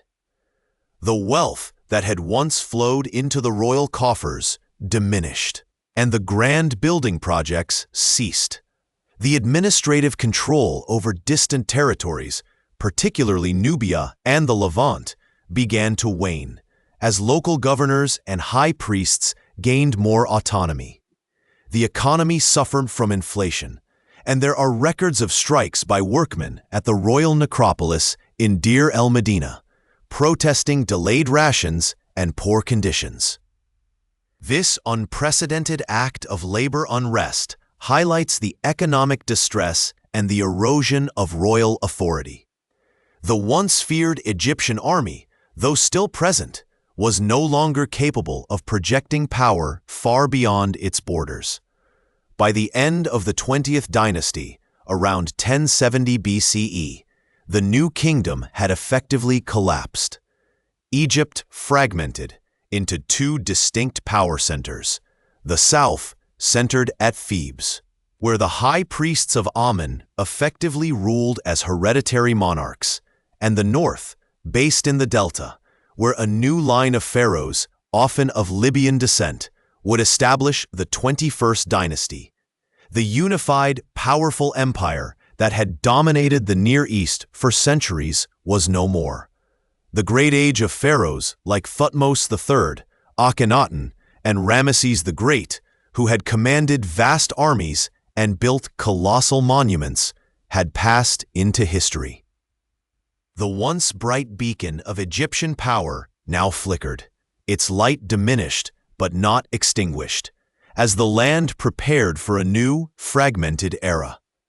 The whispers of the desert winds now carried not the boasts of conquering pharaohs, but the quiet hum of a civilization transitioning, adapting and enduring, even in its twilight. The grandeur of the new kingdom, though seemingly eternal, began to fray at its edges, not with a sudden cataclysm, but with a slow, almost imperceptible unraveling, like a tapestry whose threads gradually lose their vibrant color and begin to pull apart. The long reign of Ramesses XI, stretching into the second decade of the 11th century BCE, marked the true twilight of the Ramesside era and the dawn of what historians now call the Third Intermediate Period. This was not an age of unified empire, but a fragmentation, where the once unquestioned authority of the pharaoh waned and power diffused across the land, held by various factions, often in uneasy coexistence. One of the most significant shifts during this time was the ascendancy of the high priests of Amun at Thebes. For centuries, the cult of Amun-Re had accumulated immense wealth and influence, its temples sprawling complexes of stone and gold, its lands vast, and its personnel numbering in the thousands. As the central administration in Ramesses, the northern capital, struggled to maintain control over the entire two lands, the Theban priests, far to the south, began to assert an almost kingly authority. Men like Herihor, who served as high priest of Amun under Ramesses XI, even adopted pharaonic titles and cartouches, though he still nominally acknowledged the king. This dual rule, with a weak pharaoh in the north and a powerful priestly state in the south, became a defining characteristic of the early Third Intermediate Period. Thebes, once the heart of empire, became a sacred city ruled by priestly decree, its monumental temples casting long shadows over a land where religious authority now rivaled and sometimes surpassed secular power. This period also saw the rise of new foreign elements within Egypt itself, not as conquerors, but as settlers and, eventually, rulers. For generations, Libyan tribes, particularly the Meshwesh and Libu, had been migrating into the western delta, often employed as mercenaries in the Egyptian army, or settling as agriculturalists. During the New Kingdom, these groups had been a persistent nuisance, raiding the delta's fertile lands. But now, they were becoming an integral, even dominant, part of Egyptian society. Their military prowess and tribal organization allowed them to establish local power bases, particularly in the western delta, where they carved out small, independent chiefdoms. It was from these Libyan roots that the 22nd dynasty emerged, founded by King Shoshenq I around 945 BCE. Shoshenq, a chief of the Meshwesh, was a man of considerable ambition and political acumen. He managed to unify much of Egypt under his rule, though the Theban high priests still maintained significant autonomy. Shoshenq's reign is notable for a brief resurgence of Egyptian power on the international stage. He led a military campaign into Canaan, a feat not seen since the days of the great New Kingdom pharaohs, and recorded his victories on the Bubastite portal at Karnak. This inscription mentions his capture of cities like Megiddo and his plundering of the Temple of Jerusalem, a rare point of intersection between Egyptian history and biblical accounts. For a time, it seemed as if the glory days might return, but this resurgence was fleeting. The Libyan dynasties, while ruling as pharaohs and adopting Egyptian customs, never fully eradicated the regional divisions.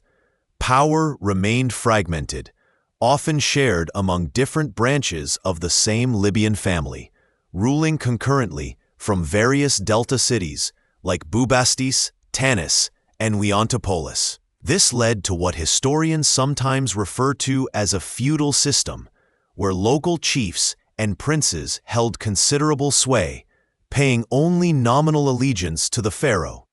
The 23rd dynasty, for example, saw multiple kings ruling simultaneously from different cities, sometimes even establishing rival lines of succession. This complex web of overlapping authorities makes the chronology of this period particularly challenging for scholars to untangle, with many king lists showing concurrent reigns rather than a single, linear succession. One of the more intriguing aspects of this era is the practice of priestly marriage alliances. To solidify their power and legitimize their rule, the Libyan pharaohs often married their daughters to the high priests of Amun in Thebes, or appointed their sons to these powerful religious offices. This strategy aimed to bridge the geographical and political divide between the Delta and Upper Egypt, attempting to bind the two halves of the country through shared familial and religious ties. Yet, these alliances were often tenuous, and the inherent tensions between the northern and southern power centers persisted. As the Libyan dynasties continued, their grip on Upper Egypt weakened, and Thebes once again became a semi-independent entity, often ruled by individuals bearing the title of God's wife of Amun. These were powerful women, often royal princesses, who held immense religious and economic sway in the south, sometimes acting as de facto rulers of the Theban region. Their tombs and monuments attest to their significant status, reflecting a unique blend of religious authority and political power in a period where traditional male pharaonic rule was fragmenting. Then, from the south, from the land of Nubia, ancient Kush, a new power began to stir. For centuries, Nubia had been under Egyptian control, its resources exploited, its people often serving as mercenaries or laborers. But with the decline of the new kingdom, Nubia had reasserted its independence, and a powerful, distinctly Nubian kingdom had arisen with its capital at Napata, near the fourth cataract of the Nile. These Nubian rulers, deeply influenced by centuries of Egyptian culture and religion, saw themselves not as foreign invaders, but as the true inheritors and preservers of Egyptian tradition, particularly the cult of Amun, which was also revered in their homeland. Around the mid-8th century BCE, a Nubian king named Kashta extended his influence northward, establishing control over parts of Upper Egypt. His successor, Piye, was a devout worshipper of Amun and a formidable military leader. Around 730 BCE, observing the fragmented state of Egypt, with numerous petty kings and chiefs vying for control in the delta, Piye launched a grand campaign to purify Egypt and restore the true worship of Amun. His victory stela, discovered at Gebel Barkal in Nubia, provides a vivid, detailed account of his conquest. It describes his piety, his concern for the sacred animals, and his disdain for the northern rulers who had allowed Egypt to fall into such disarray. He meticulously recounts his sieges, his acceptance of submission from various delta princes, and his triumphant entry into Memphis, where he performed purification rituals and offered sacrifices to the gods. Piye's conquest established the 25th dynasty, often known as the Nubian or Kushite dynasty. This was a period of deliberate cultural revival, a renaissance of ancient Egyptian forms. The Nubian pharaohs, like Shabaka, Taharqa, and Tutankhamun, adopted traditional Egyptian royal iconography, built pyramids, though smaller and steeper than those of the Old Kingdom, often at their homeland of Nuri, and restored temples that had fallen into disrepair.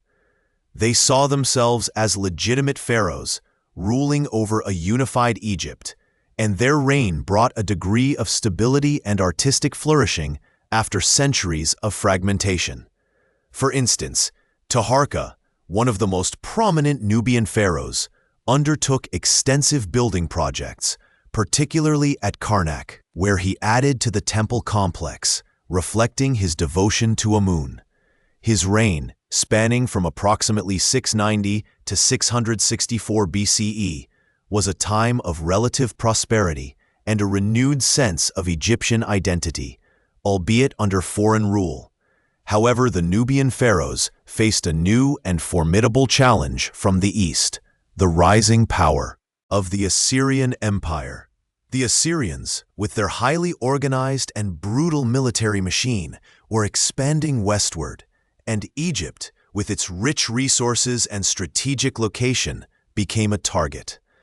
The conflict between the Nubian 25th dynasty and the Assyrians was a prolonged and devastating one.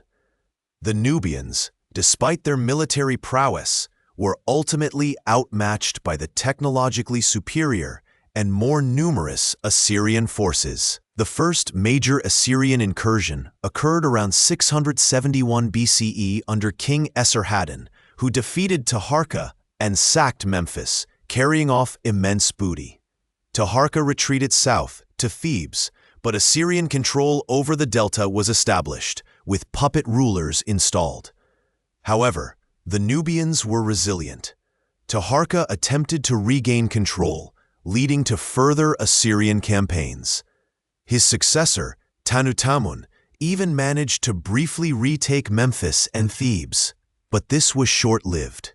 Around 664 BCE, the Assyrian king Ashurbanipal launched a decisive campaign, pushing the Nubians back south and utterly sacking Thebes, the ancient capital and heart of Amun's cult. This event, recorded in Assyrian annals, was a profound shock to the Egyptian psyche, marking the first time in centuries that the sacred city had been so thoroughly plundered by a foreign power. The city of 100 gates, was laid waste. Its treasures carried off, its people taken captive. The Assyrian conquest, though brutal, was not intended for long-term occupation. They preferred to rule through local proxies. This paved the way for the rise of a new native Egyptian dynasty, the 26th dynasty, also known as the Sate dynasty, named after their capital city of Sais in the western delta. Psamtik I, the founder of this dynasty, had been an Assyrian-appointed governor. However, with the Assyrian Empire becoming increasingly preoccupied with internal revolts and external threats, Psamtik I skillfully maneuvered to assert his independence.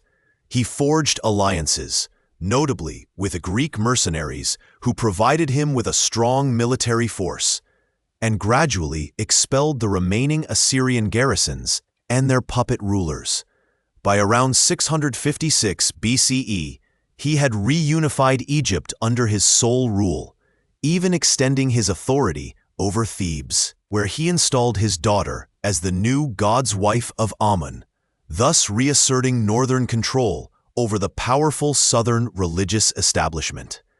The Sate dynasty marked a period of remarkable revival, a final flourish of independent Egyptian culture before the coming of new, even more powerful empires. This era, sometimes called the Sate Renaissance, saw a conscious effort to emulate the glories of the Old and Middle Kingdoms, particularly in art and architecture.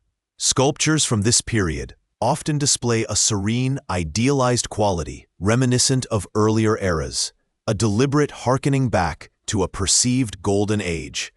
There was renewed interest in ancient texts, and many old religious practices were revived. Trade flourished, particularly with the Greeks, who established trading posts like Naucratis in the Delta, bringing new wealth and cultural exchange to Egypt. Yet, beneath this veneer of revival, the world was changing. The Sate pharaohs, despite their efforts, could not fully restore Egypt to its former imperial glory. They faced constant threats from the rising powers of the Near East. First, the Neo-Babylonian Empire, which succeeded Assyria, and then the rapidly expanding Persian Empire. Egypt found itself increasingly caught between these colossal powers, a prize to be won. The Sate pharaohs, like Necho II, even engaged in military campaigns in the Levant, attempting to reassert Egyptian influence. But these efforts were largely unsuccessful against the might of Babylon. The end of independent pharaonic rule came swiftly with the arrival of the Persians. In 525 BCE, the Persian king Cambyses II, after a decisive victory at the Battle of Pelusium, conquered Egypt. The last Sate pharaoh, Psamtik III, was captured. And Egypt became a satrapy or province of the vast Persian Empire. The history of ancient Egypt as an independent kingdom ruled by its own pharaohs effectively came to an end. Though there would be periods of brief independence and revolts against foreign rule, the land of the Nile would never again be ruled by a truly native dynasty in the same continuous, unbroken line that had stretched back for millennia. The long, slow sunset of its independence had finally faded into the night of foreign domination. A new chapter in its enduring story, but one where the pharaoh's throne was often occupied by kings from distant lands. The long, slow twilight of Egypt's independence began to deepen, not with a sudden crash, but with the steady, inexorable march of empires from beyond its familiar desert borders. The echoes of its former glory, though still resonant in the monumental stones and the enduring faith, were increasingly muted by the presence of foreign rule. After the brief resurgence of the Sate pharaohs, who had sought to rekindle the flame of ancient traditions, a new, formidable power rose in the east, the Achaemenid Persian Empire. In 525 BCE, Cambyses II, the son of Cyrus the Great, led his vast armies across the Sinai. The clash at Pelusium marked the effective end of the Scythe dynasty and ushered in a period of Persian dominion that would last, with significant interruptions, for nearly 2 centuries. Imagine the stark contrast: the meticulously ordered, deeply religious society of Egypt, steeped in millennia of tradition, now confronted by the sprawling, multi-ethnic, and highly centralized administration of the Persians. The pharaoh, once the living embodiment of Horus, became merely a satrap, a provincial governor within a much larger imperial tapestry. The Persians, for their part, often adopted a pragmatic approach to governance. While they imposed taxes and conscription, they also, at times, respected local customs and religious practices.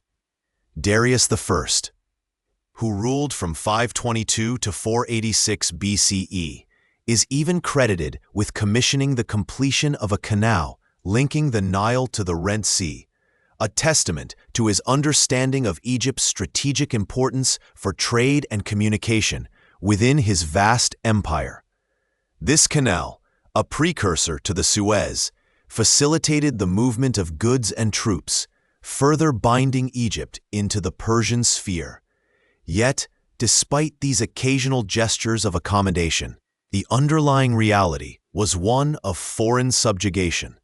The Egyptians, proud of their heritage, frequently chafed under this rule, leading to numerous revolts.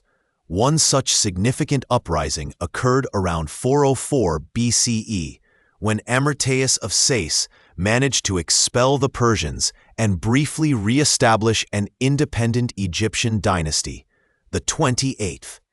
This period of renewed independence, though fleeting, demonstrates the enduring spirit of resistance within Egypt. However, the Persian Empire, though vast, was not monolithic or invincible. Its internal dynamics, coupled with the rising power of the Greek city-states, would eventually lead to its downfall. But before that, Egypt would experience further cycles of independence and reconquest. The 30th dynasty, founded by Nectanebo I in 380 BCE, was particularly noteworthy for its efforts to restore temples and revive traditional Egyptian art. Almost as a defiant assertion of identity against the ever-present Persian threat, Nectanebo I and his successors, Teos and Nectanebo II, managed to hold off repeated Persian attempts to reclaim Egypt, often with the aid of Greek mercenaries, highlighting the increasing interconnectedness of the Mediterranean world. The last native pharaoh to rule Egypt was Nectanebo II, who was finally defeated by the Persians in 343 BCE. His flight marked the end of an unbroken line of pharaohs stretching back thousands of years. For a brief period, Egypt was once again a Persian satrapy, a reality that must have felt profoundly disheartening to those who still cherished the memory of its independent glory. The grand temples, the ancient rituals, the very heart of Egyptian identity, now beat to the rhythm of a foreign drum. But history, ever a river of unpredictable currents, was about to introduce an entirely new force. From the rugged lands of Macedon, a young king was forging an empire of unprecedented scale. Alexander the Great, a pupil of Aristotle, was not merely a conqueror. He was a visionary who sought to blend cultures and establish a new Hellenistic world order. After decisively defeating the Persian king Darius III at the Battle of Issus in 333 BCE, Alexander turned his gaze toward Egypt. His arrival in Egypt in 332 BCE was met not with fierce resistance, but with a surprising degree of welcome. The Egyptians, weary of Persian rule and perhaps seeing Alexander as a liberator, opened their arms to him. Alexander, ever the astute politician, understood the importance of legitimacy. He journeyed to the Oracle of Amun at Siwa Oasis, a remote and sacred site, where he was reportedly hailed as the son of Amun, thus aligning himself with the divine lineage of the pharaohs. This act, whether a genuine spiritual experience or a shrewd political maneuver, profoundly impacted the Egyptian populace and solidified his acceptance. One of Alexander's most enduring legacies in Egypt was the founding of Alexandria. He personally chose the site, a strategic location on the Mediterranean coast, envisioning it as a vibrant hub of trade and culture, a bridge between East and West. The city, built on a grid plan, would soon become one of the greatest intellectual and commercial centers of the ancient world, boasting the legendary library and the Lighthouse of Pharaohs, one of the Seven Wonders. Its very existence marked a profound shift in Egypt's orientation, turning its gaze outward towards the Hellenistic world rather than solely inward towards the Nile Valley. Alexander's stay in Egypt was relatively brief. His ambition drove him eastward, deeper into the Persian Empire, which he would ultimately dismantle. He left Egypt in the hands of his generals, or diadochi, a decision that would have profound consequences after his untimely death in 323 BCE. With no clear successor, Alexander's vast empire fractured, becoming a battleground for his ambitious lieutenants. It was Ptolemy, one of Alexander's most trusted generals, who secured Egypt for himself. A shrewd and pragmatic leader, Ptolemy initially governed Egypt as a satrap, but as the dust settled from the wars of the diadochi, he declared himself king in 305 BCE, establishing the Ptolemaic dynasty. This marked the beginning of nearly 3 centuries of Hellenistic rule in Egypt, a period that would see the country transformed yet again, blending Greek and Egyptian elements in a complex cultural tapestry. The Ptolemies, though Greek in origin, were remarkably adept at adapting to and utilizing Egyptian traditions to legitimize their rule. They adopted the pharaonic title, commissioned temples in the traditional Egyptian style, and even participated in Egyptian religious festivals. The Temple of Edfu, a magnificent example of Ptolemaic architecture, is a testament to this blend, with its grand scale and intricate hieroglyphic carvings, yet built under Greek patronage. They understood that to effectively govern Egypt, they needed to appeal to the deeply ingrained religious and cultural sensibilities of its people.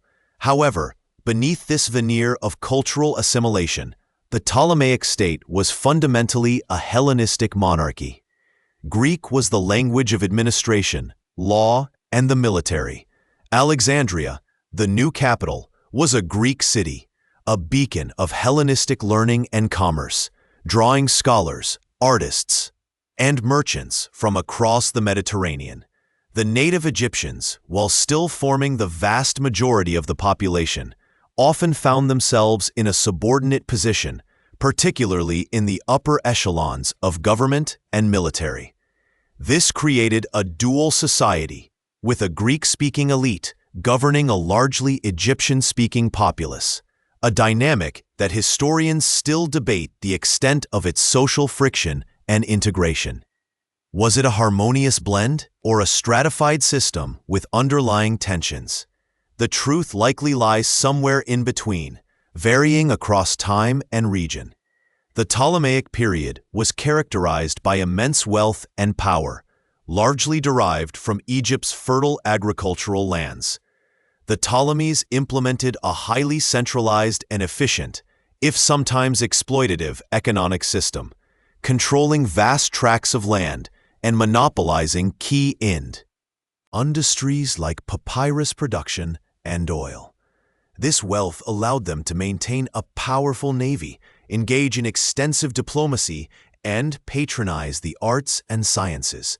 The Library of Alexandria, in particular, became the unrivaled center of ancient scholarship, attracting the greatest minds of the Hellenistic world, who advanced fields like mathematics, astronomy, and medicine.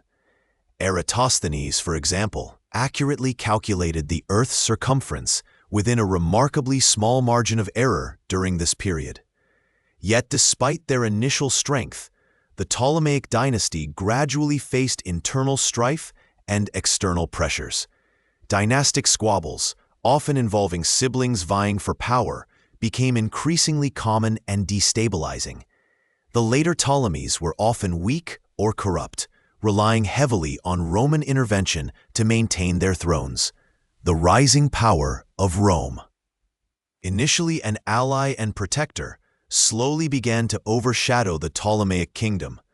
Treaties and alliances increasingly favored Roman interests, and Roman legions became a familiar sight in the Nile Valley. Perhaps these grand Ptolemaic temples, built with such care and devotion to Egyptian deities, whispered stories not just of ancient gods, but of a dynasty caught between two worlds, struggling to maintain its identity and power in the face of an ever-expanding Roman shadow. The final act of this long drama would be played out against the backdrop of Rome's own civil wars. The legendary Cleopatra VII, the last active ruler of the Ptolemaic kingdom, embodied this struggle. A brilliant and charismatic queen, she was fluent in several languages, including Egyptian, a rarity among her dynasty. She shrewdly aligned herself first with Julius Caesar and then with Mark Antony, attempting to leverage Roman power to preserve Egypt's independence and her own rule. Her story, intertwined with the fates of these Roman titans, is one of ambition, passion, and ultimately tragedy. After the defeat of Antony and Cleopatra's forces by Octavian, later Emperor Augustus, at the Battle of Actium in 31 BCE, Egypt's fate was sealed. In 30 BCE, Octavian marched into Egypt. Cleopatra, rather than suffer the humiliation of being paraded as a captive in Rome, chose to end her own life, famously by an asp. With her death, the 3,000-year reign of pharaohs, whether native or Hellenistic, came to an end. Egypt, the ancient land of wonders, became a province of the vast Roman Empire, its destiny now inextricably linked to the fortunes of Rome.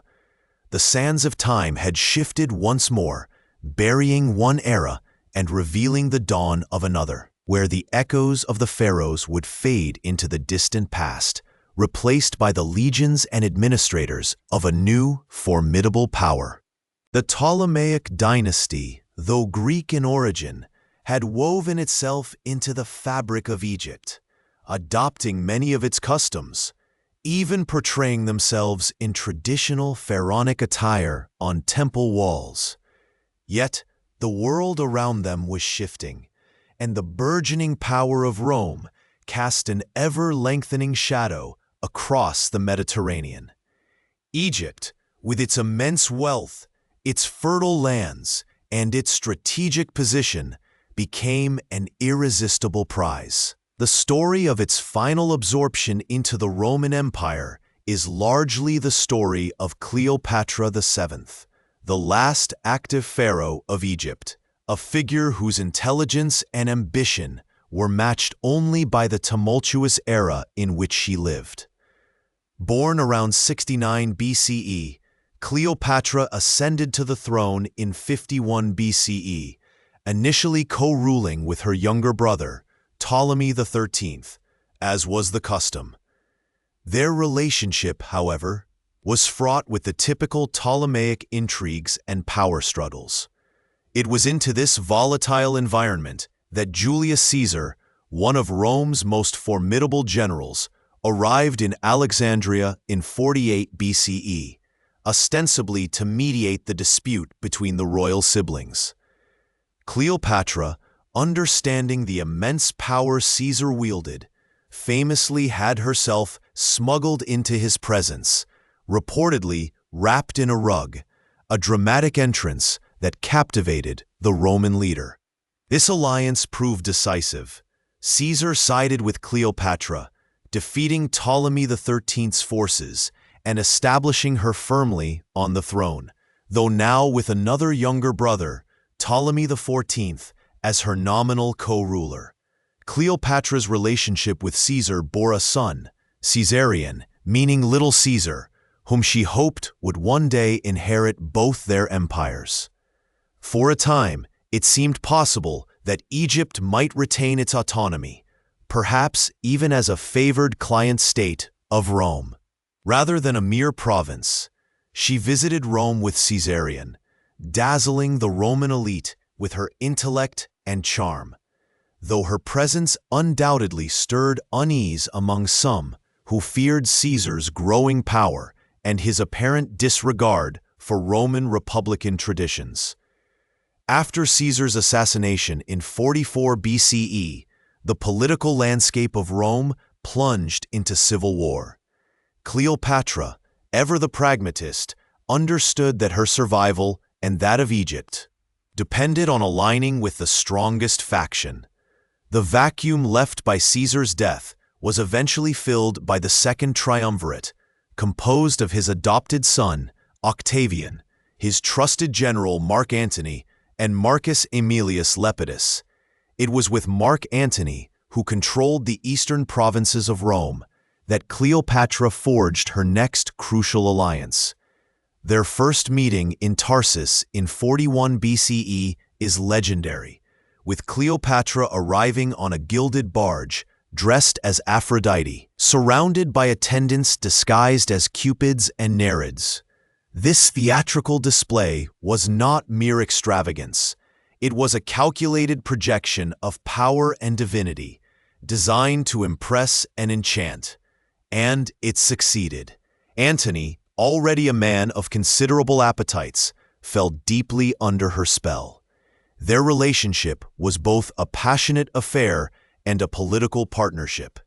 Cleopatra bore Antony 3 children, the twins Alexander Helios and Cleopatra Selene, and later Ptolemy Philadelphus. She provided him with financial support for his military campaigns, particularly against the Parthians, and in return, Antony granted her significant territorial concessions, expanding Egypt's influence in the Levant and parts of Asia Minor. These grants, however, were viewed with deep suspicion in Rome, where Octavian was consolidating his power and skillfully portraying Antony as a man corrupted by the exotic East and enslaved by a foreign queen. Octavian's propaganda machine worked tirelessly, painting Cleopatra as a dangerous sorceress who sought to undermine Roman values and even to establish an Eastern empire with Antony at its head. The tension between Octavian and Antony escalated, culminating in a final, decisive confrontation, the Battle of Actium. Fought off the western coast of Greece in 31 BCE, was a naval engagement that sealed the fate of both Antony and Cleopatra.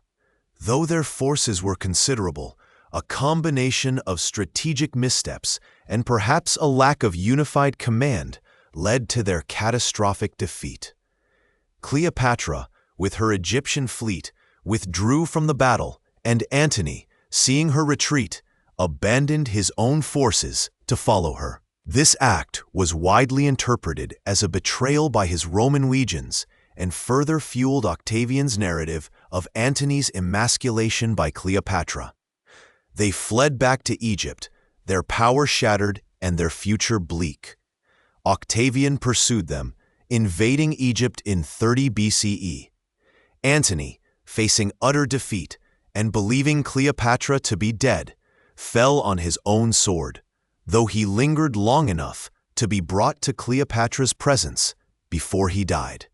Cleopatra herself attempted to negotiate with Octavian, hoping to preserve some semblance of power for her children, particularly Caesarion.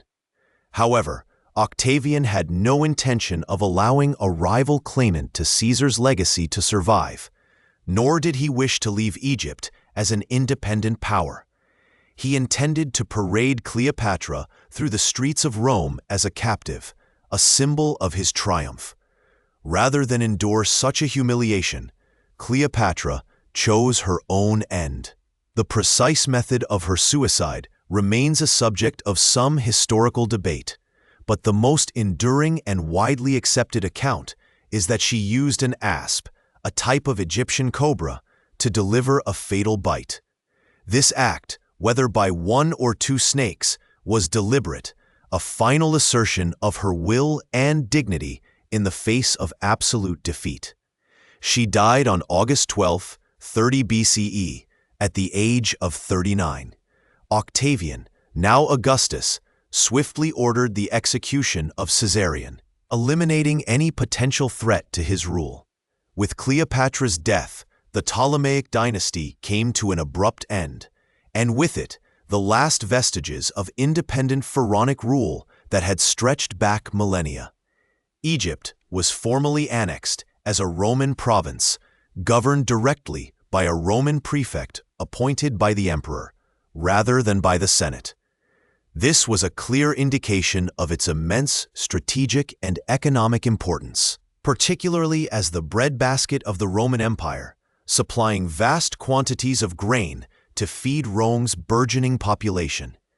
The absorption into the Roman Empire marked a profound shift for Egypt.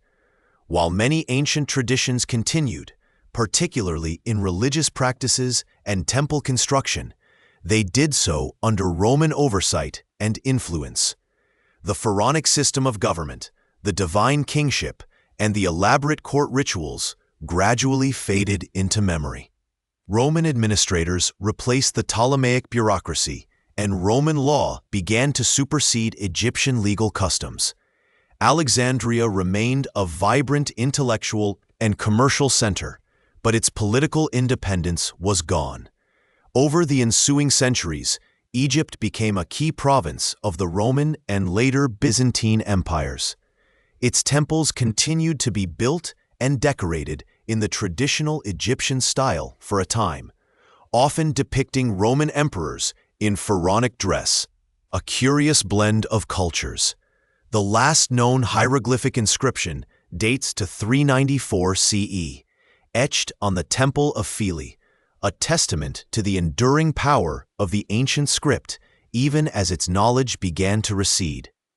The ancient Egyptian language, in its Demotic and Coptic forms, persisted for much longer, particularly in religious contexts, but the living connection to the pharaohs and their world slowly attenuated. The arrival of Christianity and later Islam further transformed the religious and cultural landscape of Egypt. The ancient gods and goddesses, once revered across the land, gradually gave way to new faiths, and the great temples, once bustling centers of worship, fell into disuse, becoming quarries for new constructions, or simply fading into the desert sands. The knowledge of hieroglyphs was lost for over 1,000 years, until its rediscovery with the Rosetta Stone in the 19th century. Thus, the long continuum, the narrative of ancient Egypt, a civilization that had endured for over 3 millennia, came to a quiet close with the dawn of Roman rule. The Nile continued to flow, the sun continued to rise over the pyramids, but the voices of the pharaohs, the priests, and the scribes, once so vibrant and commanding, became echoes in the annals of history, awaiting rediscovery by a future world.